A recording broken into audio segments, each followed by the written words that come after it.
Um dos caminhos para integrar materiais é pela integração temática.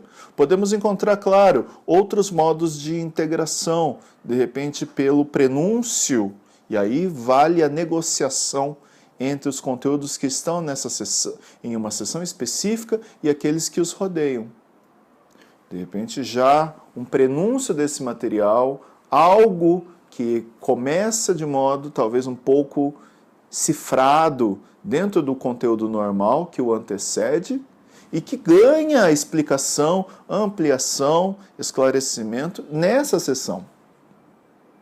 Dando então uma oportunidade para o aluno exercitar um outro nível de leitura não linear. Voltar 1, 2 páginas, a partir dali, retomar aquele ponto para voltar de novo, porque essas relações também são relações de leitura não linear, né? Que exploramos também cotidianamente, ao fazer remissões cruzadas dentro do livro. Um dos recursos mais poderosos que todo editor tem à mão, né? Para reconstruir, ressignificar continuamente esse conteúdo. Então, essa sessão específica, se é por aí que eu começo, é aí que eu vou. Buscando esse diálogo, essa negociação entre o texto dessas páginas, né, e o restante do livro.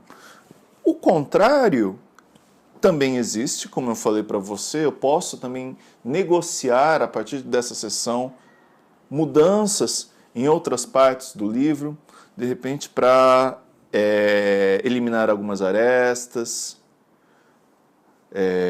resolver algumas possíveis contradições que podem surgir na introdução desse material, alinhar, né, algumas ideias, reduzir redundâncias. Às vezes eu já localizo nos conteúdos, né, antes e depois, elementos que podem ser melhor, que necessariamente serão trabalhados dentro desse material e que, enfim, poderiam até sair um pouco desses conteúdos, aliviando seu peso, reduzindo o nível de redundância, ou o contrário, chamando a atenção para redundâncias, porque a redundância também é um importante recurso didático, né?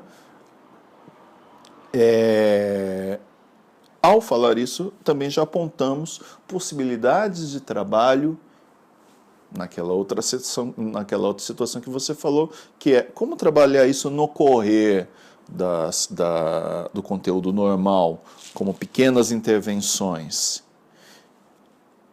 Esse tipo de raciocínio que aplicamos a uma grande sessão, que parece exceção no correr do conteúdo, também podemos aplicar para um parágrafo, para um subtópico, que por alguma razão se mostra também exceção.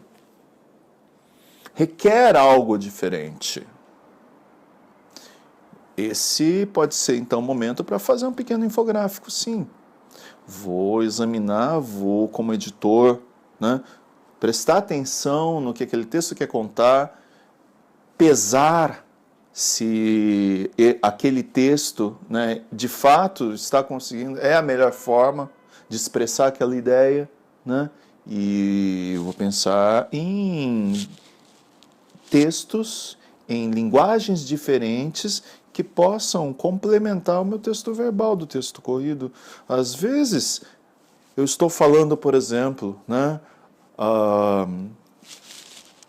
mais uma vez, em geografia, um evento, né, como um terremoto, sabe, entre duas placas no meio do Oceano Pacífico, causando um surgimento que dá origem a um tsunami que vai atingir uma praia com uma altura de 40 metros.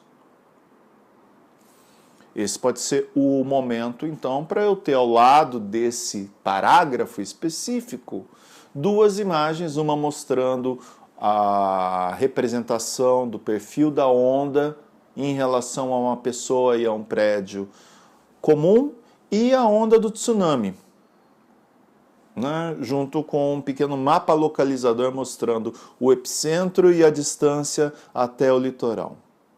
E um programa de cartografia poderia complementar com escala. Veja que isso não precisa ser um grande infográfico.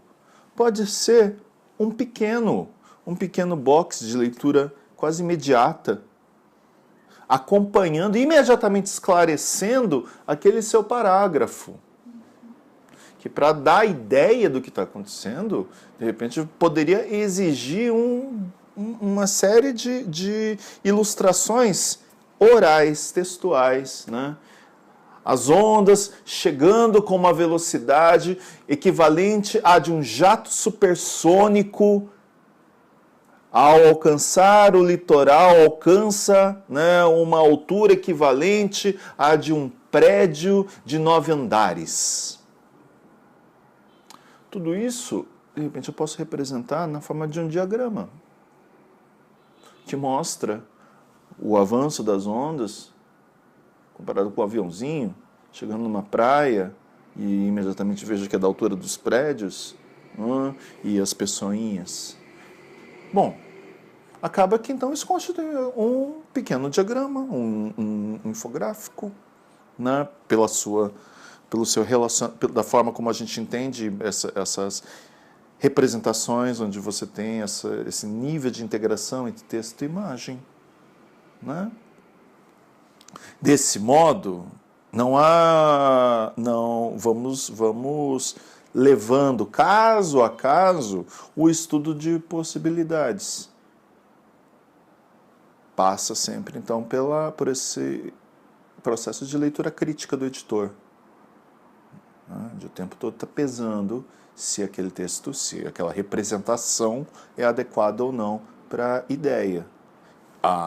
A representação, eu não estou chamando apenas os desenhos, as imagens, né? Por representação, falo de tudo, né? Do mesmo modo como do mesmo modo como do ponto de vista da linguagem, né? Tudo é texto. Tudo é texto.